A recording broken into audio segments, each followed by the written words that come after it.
आपका जीवन खराब हो जाएगा, और उसके बाद में आप बच गए, सब कुछ केस सॉल्व हो गए, हाई कोर्ट में जीत गए, सुप्रीम कोर्ट में जीत गए, you come out very clean, nothing happens to that person who tried to harass you, because accountability नहीं है। बर्थ सर्टिफिकेट देने वाले के पास में अथॉरिटी तो है कि आपको हैरेस किया जाए, आपको 10 बार बुलाया जाए, लेकिन कोई ये चेक करने की अकाउंटेबिलिटी नहीं है कि क्यों ऐसा किया तूने, और किया तो what is your punishment. Accountability and authority is not linked, serious challenge. Taxes and services are not linked, pay करते जाओ, डायरेक्ट इनडायरेक्ट टैक्सेस, आजकल तो पैरेलल और भी टैक्स चल गए हैं। धवल जी कहां है? यहां है। जुडिशरी में मैं जब कोर्ट में जाता हूं तो मैं लॉयर को पैसे देता हूं for fighting my case, he fights on behalf of my opponent indirectly. मेरा कॉस्ट इंक्रीज हो जाता है, मैं ये टैक्स भर रहा हूं इनएफिशिएंसी का।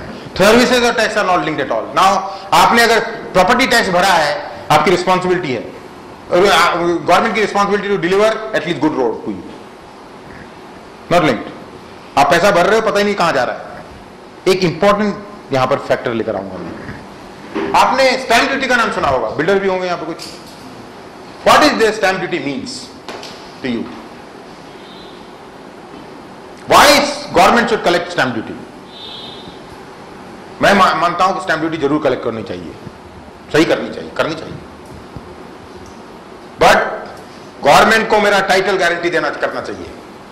अगर मैं स्टैंप ड्यूटी भरता हूं और मेरा रजिस्ट्रेशन हो जाता है, government should be responsible for that title clearance. लेकिन गवर्नमेंट, आपने टैक्स तो भर दिया, ड्यूटी तो भर दी, लेकिन आपको सर्विस जो मिलनी चाहिए वो नहीं मिली। आपने कॉन्ट्रैक्ट साइन किया, स्टैंप ड्यूटी भर दी, सेल पर भर दिया, लेकिन government does not stand guarantee कि एक टाइटल आपका क्लियर है। Then why should I pay stamp duty? That's a question now. एक छोटा सा एग्जांपल, आप वाटर चार्जेस भरते हैं, it is their responsibility to deliver clean drinking water directly from the tap. अगर आपको उसमें क्लोरीन मिलाकर या एक्वागार्ड लगाकर पानी करना पड़ता है, that is additional tax on you. You are spending more money then, because service is not link directly to taxes. Aquaguard की मेंटेनेंस भरते हैं आप, एक्वागार्ड की कैपिटल कॉस्ट आप भरते करते हैं, what is that? That is additional tax. Who is responsible? So this is the third one. These are the fundamental problems in this country which needs to be set right.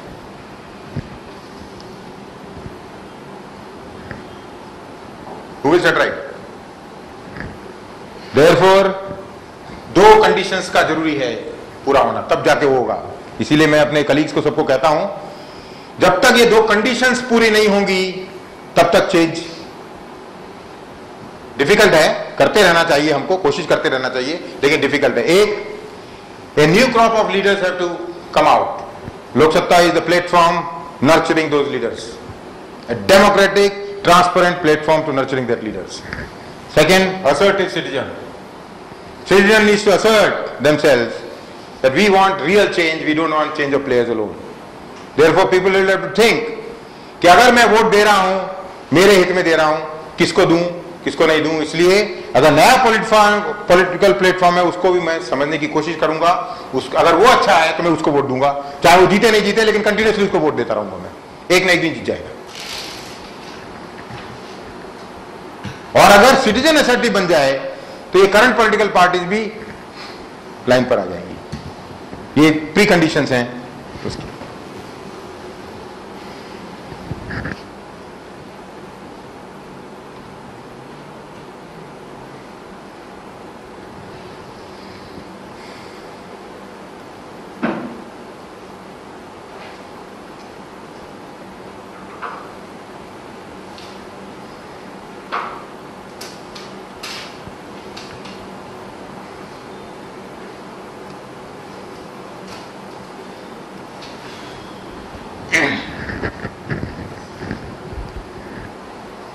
Ram Pankaj ने बताया what is the purpose of government.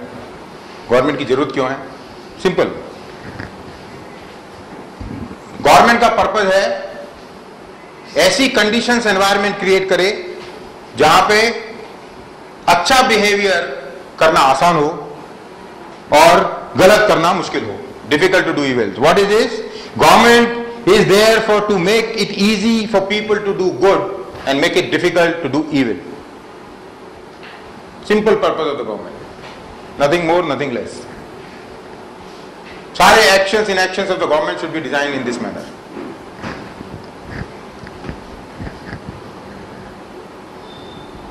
Citizen को क्या चाहिए? Citizen क्या सोना चाहता है? Citizen, कोई भी सिटीजन ये नहीं चाहता कि मुझे एक सोने का मंगलसूत्र बना के भेज देना, या मुझे टीवी, कलर टीवी दे देना, या मुझे मिक्सी ग्राइंडर दे देना, या मुझे, सिटीजन वो नहीं चाहता है. आप जबरदस्ती उसको दे रहे. सिटीजन तीन ही चीजें चाहता है. सिटीजन चाहता है human dignity. I should be treated with full dignity in this country. Minimum requirement. मैं कहीं भी जाऊं, किसी भी सरकारी दफ्तर में जाऊं, मेरे को इज्जत से एक्सेप्ट करना चाहिए, रिसीव करना चाहिए. मेरी जरूरतें इज्जत से देखनी चाहिए. I should feel dignified. I should feel proud to go to the police station. I should feel proud to go to the municipal office. It's my office. Dignity चाहिए. दूसरा क्या चाहिए? अगर मेरे साथ कुछ गलत हो रहा है, I want justice and timely justice. Nothing else. That's the purpose of the government. Third, मुझे ऐसी अपॉर्चुनिटी, ऐसी एनवायरमेंट दो जिससे कि मेरी एबिलिटी के मुताबिक मेरा पोटेंशियल जो है मैं पूरी तरह से उसको यूटिलाइज कर सकूं. मुझे 3 घंटे ट्रेन में मत रगड़ाओ प्लीज, मेरी एनर्जी बहुत जाती है. मुंबई में 3 घंटे रगड़ाते हैं. मैं जब गोरेगांव से सेकंड क्लास में, उस समय थर्ड क्लास हुआ करता था, थर्ड क्लास में ट्रेवल करता था, गोरेगांव से चर्चगेट आता था 1975-76 में. जबकि नवयुवक था, आते आते कपड़े काले हो जाते थे, पसीने से रंग हो जाता था, आधी एनर्जी वहीं खत्म हो जाती थी. आज भी वही हाल है. प्लीज मुझे ऐसा मत करो. ऐसी एनवायरनमेंट क्रिएट करो ताकि मैं अपने काबिलियत के मुताबिक मेरा पोटेंशियल जो है मैं उसको यूटिलाइज कर सकूं. तीन ही चीजें चाहता हूं मैं, और कुछ नहीं चाहता एज ए सिटीजन. मुझे और कुछ नहीं चाहिए, बाकी मैं कर लूंगा अपने आप, लेकिन एनवायरनमेंट ऐसी क्रिएट करो. अगर मेरे पास पैसे हैं, मैं कैपेबल हूं भाड़े पे लेने के लिए, तो मुझे घर अवेलेबल होने चाहिए भाड़े पे लेने के लिए. छोटा सा एग्जांपल, आपको ऐसे कंडीशन क्रिएट करनी पड़ेंगी. जैसे मुंबई में रेंटल हाउसिंग है ही नहीं. एक कॉमन रिक्शे वाला, टैक्सी वाले के लिए रेंटल हाउसिंग ही नहीं है. चाहे तो झोपड़पट्टी में रहो, मजबूरी में रहना पड़ता है उसको, जबकि उसकी इनकम ठीक है, डिसेंट इनकम है. वो अगर 2-3 हजार में अच्छे डिसेंट घर मिलते होते, वो आराम से रेंटल हाउस में रह सकता है. लेकिन आपने ऐसा कोई कंडीशन ही नहीं क्रिएट की. ये छोटे छोटे एग्जांपल्स हैं. ये तीन केवल चीजें चाहता है, और ये आराम से उसमें स्टेट एक्शन क्या क्या है वो सब लोक सत्ता ने उसको रिसर्च किया हुआ है.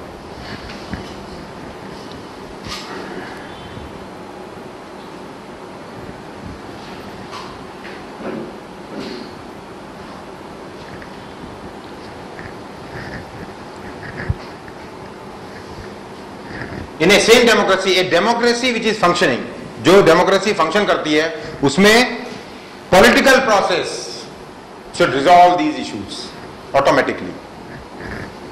Political parties, elections and public office is route for reform. Political parties, public offices and elections एक रिफॉर्म प्रोसेस की तरफ ले जाते हैं जो इसका हल निकालना चाहिए जिनको. In India it's a vicious cycle operating. Bar bar elections होते हैं, बार बार पॉलिटिकल पार्टीज गवर्नमेंट में बदलती हैं, बार बार पॉलिटिकल प्रोसेस होती है, बार बार लोग नए लोग पब्लिक ऑफिस में आते हैं, कुछ नहीं हो रहा. इसका मतलब India is in a vicious cycle, and that is the discussion of this topic today, and which we will take about 25 minutes to discuss, and then we will have a question and answer session. Friends, crisis of governance in this country is originated in 1947. लेकिन first 2 decades में जो लोग शासन में रहे वो independence का product थे. दे सर्वाइव्ड, इंडिया सर्वाइव्ड, क्योंकि उनकी political morality was still higher. जैसे जैसे समय गया, बीतता गया, जिस तरह का सिस्टम हमने अडॉप्ट किया था वो उसने आगे की जनरेशन को उस तरह का काम करने नहीं दिया जिसकी जरूरत थी। कैसे?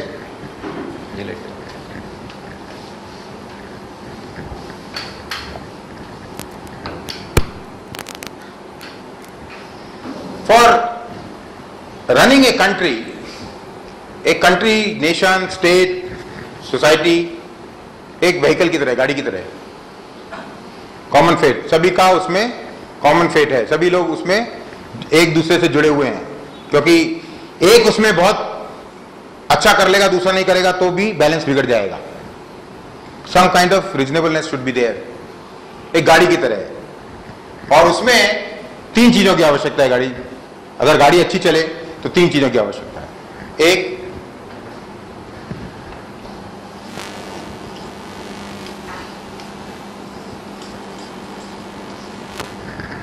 अगर गाड़ी अच्छी चले जिसमें हम लोग सब ट्रेवल कर रहे हैं,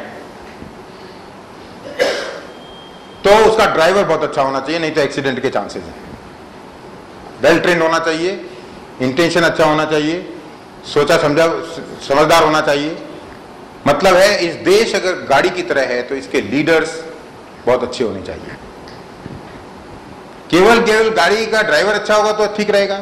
नहीं, गाड़ी भी अच्छी होनी चाहिए, उसके टायर ठीक होने चाहिए, उसके इंजन ठीक होना चाहिए, उसके पूरा सर्विसिंग बराबर हुई होनी चाहिए, तब लंबे चलेगी। तो गाड़ी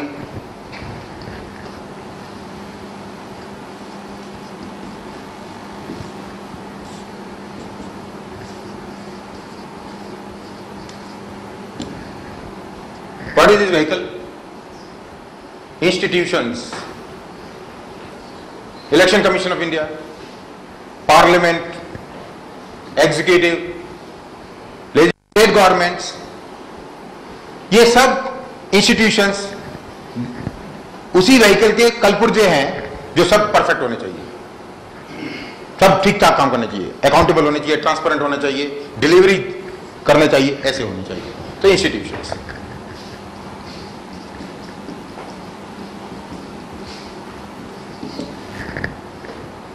तीसरा,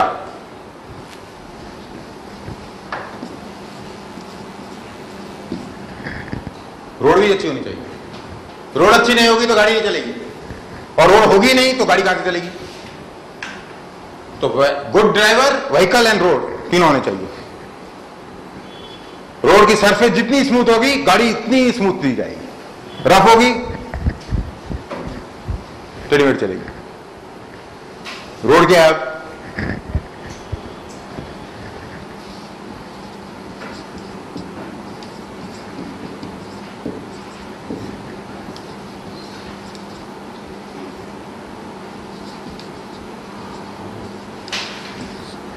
लॉज, पॉलिसीज,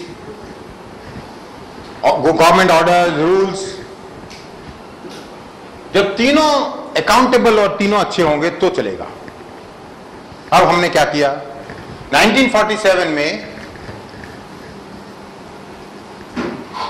हमने लीडरशिप, ड्राइवर बहुत अच्छा होना चाहिए। तो कैसे ड्राइवर अच्छा होगा? लाइसेंस देने से पहले उसकी ट्रेनिंग बराबर होनी चाहिए, उसको टेस्ट करना चाहिए हमको, उसको पहले छोटी गाड़ी चला के कुछ साइड रोड में देखना चाहिए चल रहा है कि नहीं चल रहा है, तब उसको हाईवे पे ले जाना चाहिए। राइट? इसका एक प्रोसेस सेटअप करते हैं हम ताकि गुड ड्राइवर डेवलप हो। राइट? 1947 में हमने ऐसा कुछ किया था? कुछ नहीं किया था। सोचा अपने आप आ जाएंगे कहीं से। हमने ऐसी कोई पॉलिटिकल पार्टी मैकेनिज्म सेट नहीं किया जिससे कि ड्राइवर, ट्रेन्ड ड्राइवर हमें मिले। So we thought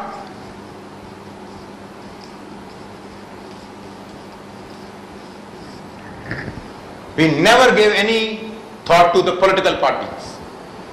Political parties की governance, political parties की internal democracy, political parties का पर्पस दो होता है ताकि अच्छे ड्राइवर, अच्छे लीडर बने। एक nurturing grass root leadership, side road पे ड्राइवर को ट्रेनिंग देते हैं ना आप, ग्रास रूट पर लीडर्स को ट्रेनिंग दे रहे हैं आप। तो हमने पार्टीज किस कैरेक्टर की बननी चाहिए ताकि अच्छे लीडर हमेशा आते रहें और आगे बढ़ते रहें, उस पर कोई ध्यान नहीं दिया और कुछ नहीं किया। Over a period of time अगर आज देखें उसकी परिस्थिति, सभी पॉलिटिकल पार्टीज बारिंग वन और two to large extent are controlled by either few leaders और few families, and therefore those entry barriers की जिसने बात की थी वो क्रिएट हो गए हैं कि ये लीडर्स अच्छे आएंगे नहीं, वही लीडर रहेंगे, तो फिर बदलाव कैसे आएगा? That is big challenge. Therefore लोक सत्ता proposes and promotes political party reforms in this country. Political party should be completely democratized internally if we want real grassroots leaders to come up and take the leadership of ward, city, village, taluka, district or nation.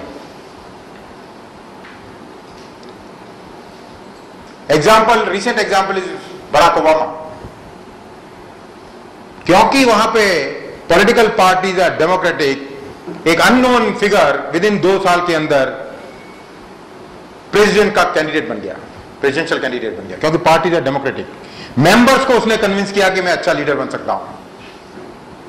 अगर George Bush को decide करना पड़ता कि next president के election में कौन Republican democratic party से खड़ा होगा, तो किसको डिसाइड करते? जेना बुश को।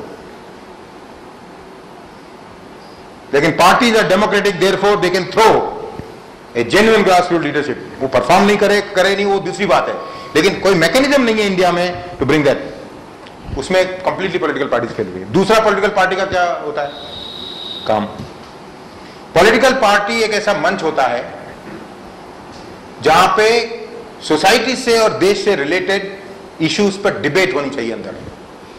जैसे लोक सत्ता पार्टी ने एफडीआरआई और एफडीआर सेटअप किया है रिसर्च करने के लिए, पॉलिटिकल पार्टीज को भी ऐसा। फिर इंटरनल डिबेट होनी चाहिए पॉलिटिकल पार्टी में, मेंबर्स में।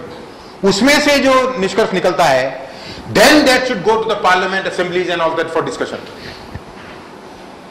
या बिना स्टडी किए हुए कूद के पहुंच जाते हैं पार्लियामेंट में, तो डिबेट ही नहीं होता।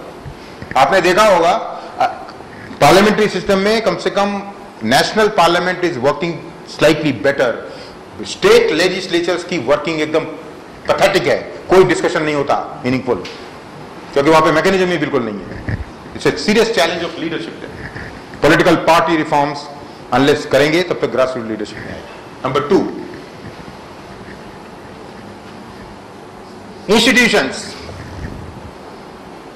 इंस्टीट्यूशंस में डेमोक्रेसी अगर सर्वाइव, हमने चूज किया था 1947 में कॉन्स्टिट्यूशनल डेमोक्रेसी। ना constitutional democracy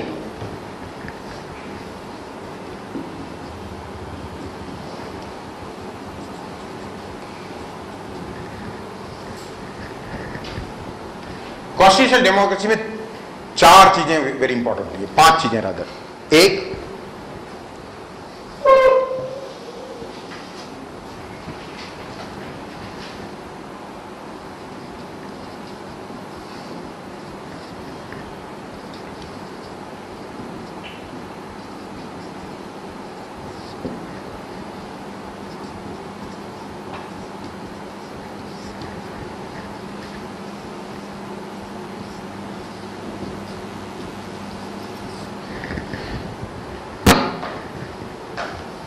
executive, legislature, judiciary, media and citizen.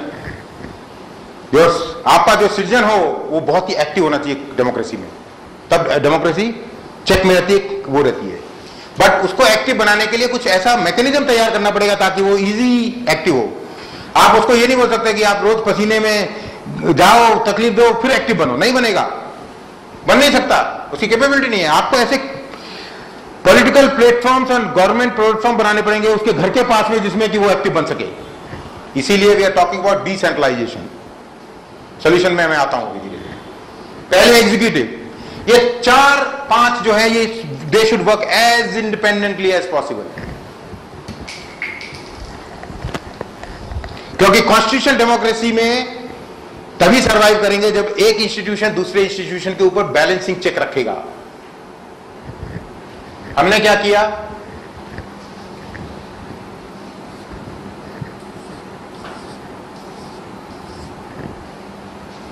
हमने राज्यसभा का गठन किया और लोकसभा का गठन किया नेशनल लेवल पे, और यहां पे असेंबली का किया और काउंसिल का किया स्टेट में। राज्यसभा और लोकसभा, बिकॉज हमने फेडरल सिस्टम अडॉप्ट किया, Rajya Sabha was representative of the states.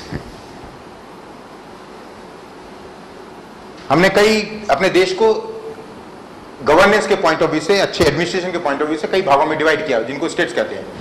Rajya Sabha was meant for कि उन स्टेट्स की जब भी हम कोई कानून बनाएं, पॉलिसीज बनाएं, उन स्टेट्स की व्यू को लेना बहुत जरूरी है, क्योंकि फेडरेटेड सिस्टम है। और लोकसभा में हमने कहा डायरेक्ट पीपल्स रिप्रेजेंटेटिव आने दो, जहां पे हम करें। अब नेचर क्या हुआ, ये पर्पस था। नेचर क्या हुआ धीरे धीरे कि लोकसभा में काफी लोग because of the current political culture electable नहीं है, जैसे अरुण जेटली जी, मनमोहन सिंह जी। तो हमने राज्यसभा को मैनिपुलेट करना शुरू किया, उनको राज्यसभा में घुसाना शुरू कर दिया। रादर देन थिंकिंग कि हमको ये सेटराइट करना है सिस्टम, उन्होंने वाया मीडिया ढूंढना शुरू कर दिया कि राज्यसभा में ले आओ उनको। राज्यसभा का स्वरूप खत्म हो गया, उसी तरह से काउंसिल का हुआ। अब लोकसभा और असेंबली तो सब